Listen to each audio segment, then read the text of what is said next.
So, today's lecture we are discussing about the cellular respiration. First, we should know what is respiration. Respiration is basically a biochemical process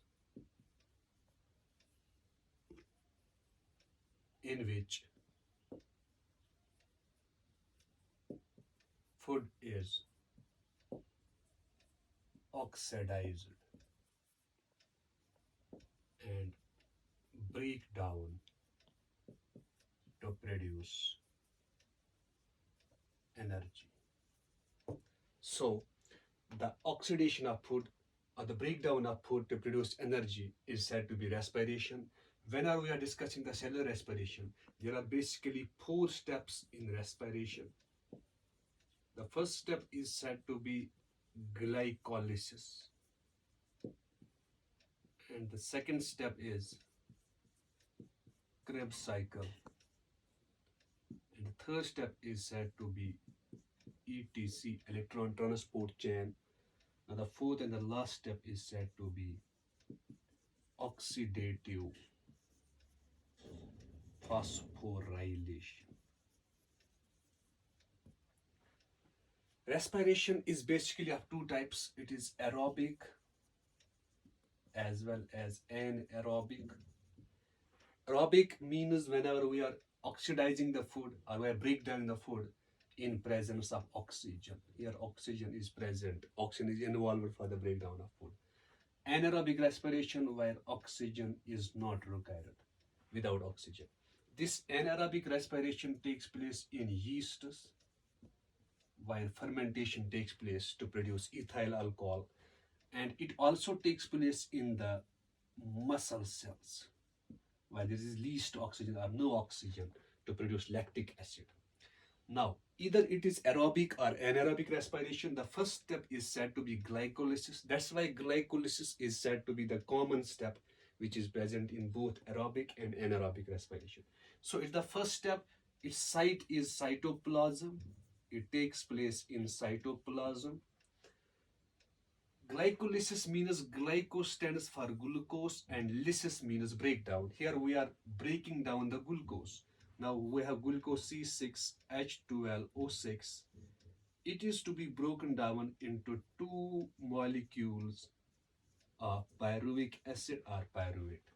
Glucose is having 6 carbon and a pyruvate having 3 carbons. So two molecules of pyruvate are produced after the breakdown of a glucose 6 carbon compound. This process takes place in cytoplasm. One more important point, glycolysis is itself an anaerobic step. It's an anaerobic step. Even though it's the first step of cellular respiration, that's aerobic as well as anaerobic respiration, still it is itself an anaerobic step. It takes place in cytoplasm.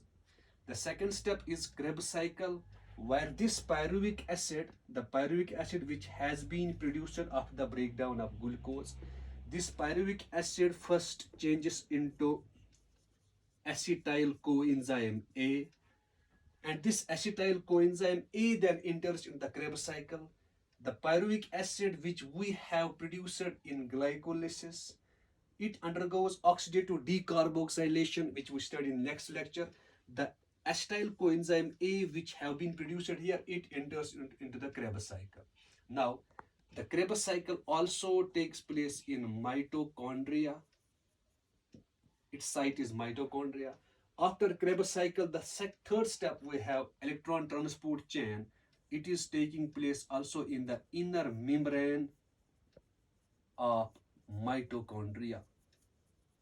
So, both these processes are taking place in the mitochondria. This ETC is taking place in the inner membrane of mitochondria. After electron transport chain, the final step where actually the ATP or the energy is produced, that's oxidative phosphorylation. It is also taking place in the inner membrane of mitochondria. Now, in the inner membrane of mitochondria, or we can see the crista of mitochondria, there are particles, they are known as F0, F1 particles.